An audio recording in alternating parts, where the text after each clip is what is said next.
It's said you can always tell a Yorkshireman. He might not listen to you, but you can always tell him. Yorkshire's a very special place, or at least Yorkshiremen think it is. It's one of the biggest counties in England. They used to be split into ridings, the West Riding, North Riding, and East Riding.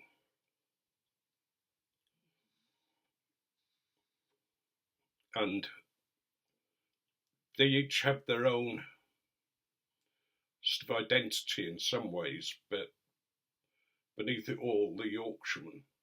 So as different as they are in some areas, there's still that bond.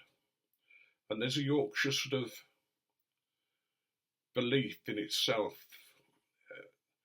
A Yorkshire, they have their own sense of humour, their own dryness that that can come out with the most amazing stuff.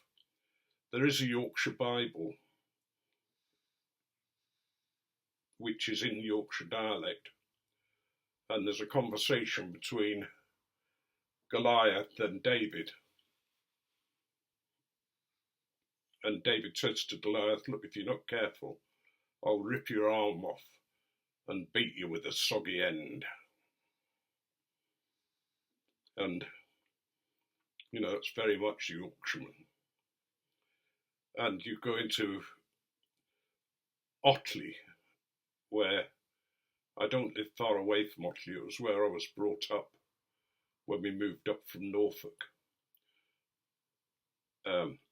It has a reputation as Otley. During the holidays seasons, maybe bank holidays and that kind of thing, a lot of the local people who live in Otley, the well-to-do, the nice people, don't go out during the bank holidays because it can get a bit rough in Otley during the bank holidays. There used to be one pub for each day of the month and one left over.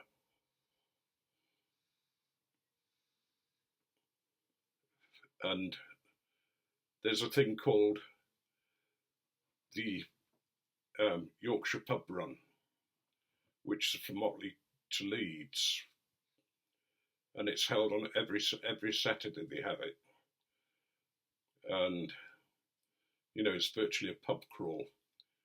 You go from one pub to the other pub, sort of. Well, you've got to keep refreshed. It's no use these running and being dry, so you stop off at the next pub. And when John Wesley came to preach in Otley, he made a note in his diary, "Such a place of debauchery and violence and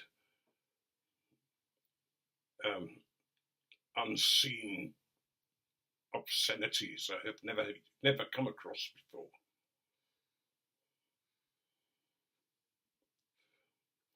And for a lot of Yorkshiremen, there's a toughness about them. If you get a Yorkshireman on your side, you're all right. You'll be looked after. But I mean, there are stories about things that have happened in Otley. Like one lad, sort of, I think it was in the 20s, had a bad reputation and kept ending up in court. And he'd been reported by the vicar to the local constabulary for something they'd done. And when he was in court, he mentioned that he wanted to join the army. And they allowed him to. Said, "Okay, if you're going to join the army, good on you. We'll let you get on with it. And you don't have to worry about what you've done just recently. We'll put that to one side, and you can forget it unless you commit another offence. Well, it came to the night before he was going off to the army, and we used to have a regular market in the town, we still do, and they had the typical market stall, with a metal frame and a cover on the roof, and on the roof of the stall. And the vicar woke up the morning after this young man left for the army,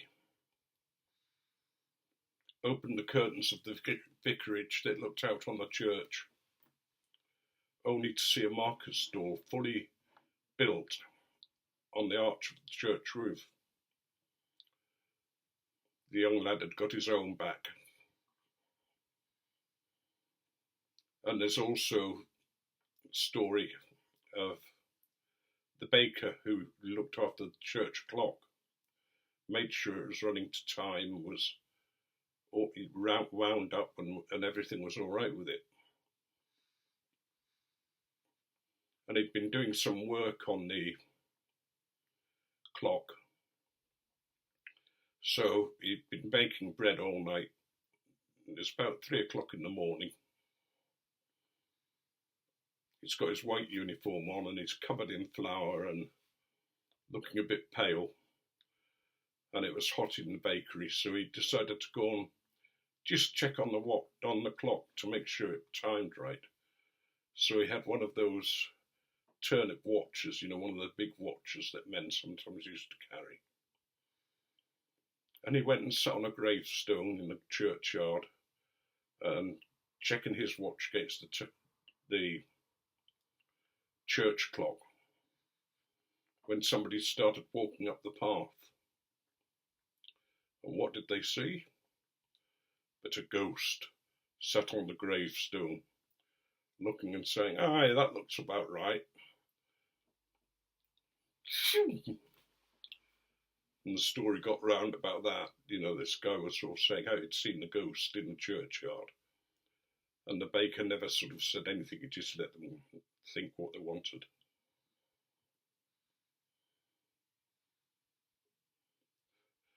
And I used to work in a factory, a paper mill. And it was a tough place to work, where the rolls of paper weigh 2 tons, 3 tons, some of them. And one bloke would push them round to the machines where they needed to be either cut or whatever the machine was going to do to them. And he'd just have them on a little trolley with 2 wheels. So it was quite a tough job. It was called being on stack, because you put the rolls on the stack and you took them off and took them to the places. And one day, my father, who worked for me because I was his boss at that time on stack, and we'd had an argument at home, and he'd knocked me out and left the work. And because it was a strange bloke working with him, Dad was walking between the stack of rolled paper, and there was a couple of rolls up flat near him, and then these big rolls behind him, and the big rolls slipped and pinned him against the smaller rolls at the front. So this bloke sort of called for help, and the foreman came along and said, "Well, the best thing we can do is to move these 2 rolls at the front, and then he'll be able." And Dad looked at them and said, "You what?" And they said, "What we'll do is we'll lift these front rolls, and then you'll be free. You won't be." And he said, "Don't move the front rolls." And the foreman said, "Why not?" He said, "Because there's 40 ton of paper behind me.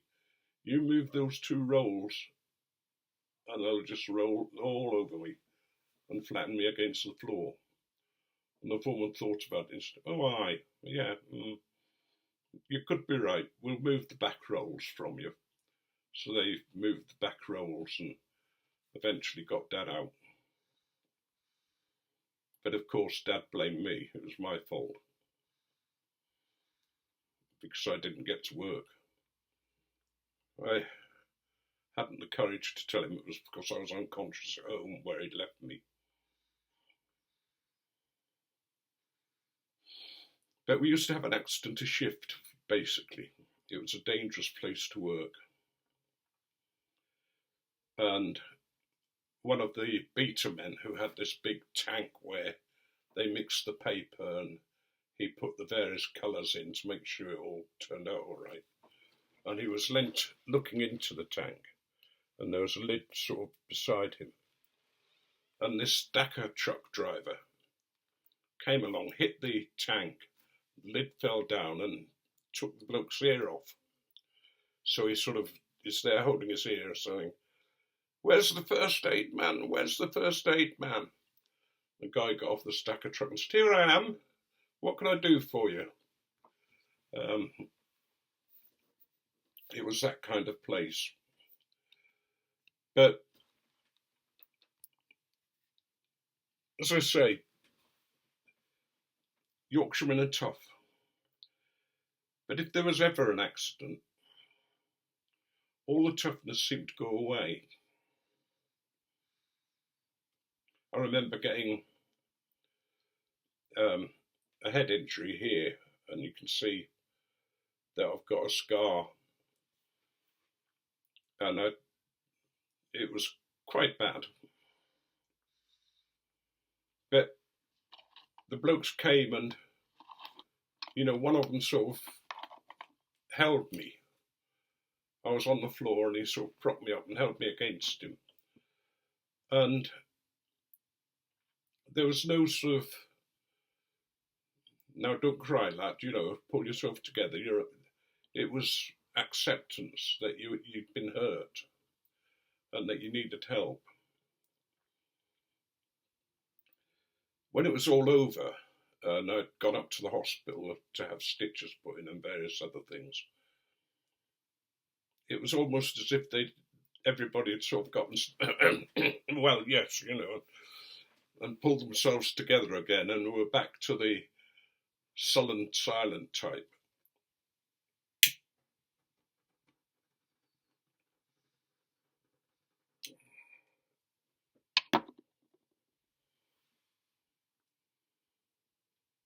But having said all that, you knew if a Yorkshireman was your mate, he'd be at your side when you needed him.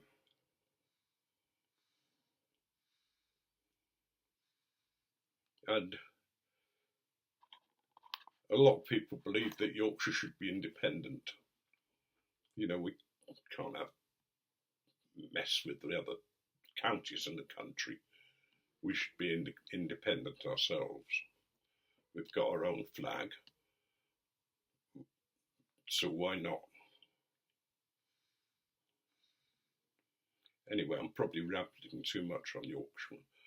I should probably talk about pipes and tobacco.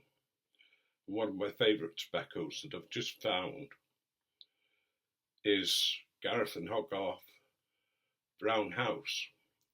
I haven't heard of it before. I haven't seen it anywhere.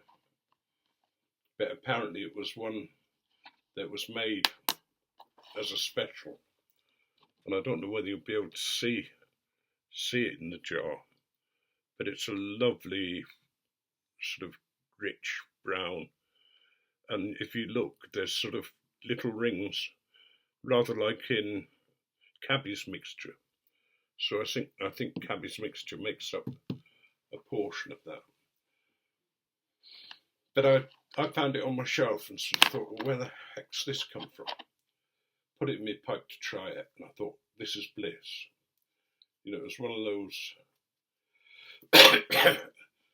revelations where you're smoking, you suddenly think, wow, I'm really liking this.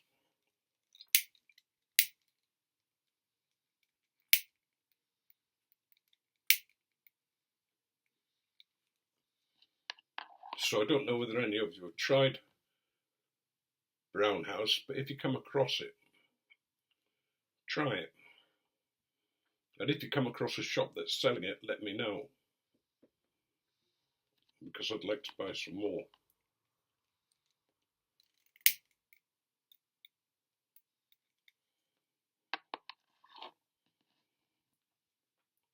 I'm not going to finish with a joke, but I'll finish with a little rhyme that usually happened every Thursday when the rent man was due to come for the rent. And it's, we're down here in coil oil with muck clucked up windows. We're down here in coil oil when the rent man can't find us. And for many poor Yorkshire people, the coil oil was a good place to be, because couldn't see through the windows because of the dirt. And the rent man would be banging on the door and eventually would have to go away because there'd be no answer. And you've got another week to save up for the rent.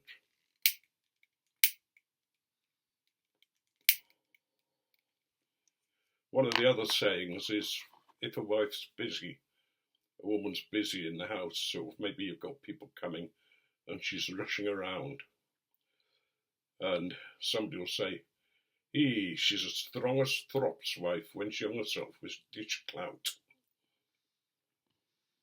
In other words, this woman was sort of rushing around and the dishcloth had wrapped round her neck and strangled her. Anyway, have a good time, look after yourselves, and remember, Yorkshire is the best county in England. And if you come to England from abroad, have a go in the Yorkshire Dales, see the limestone rocks and the scenery and the sheep and the agriculture that goes on. I've gone on long enough, so I shall say sorry, and I shall put something up again later.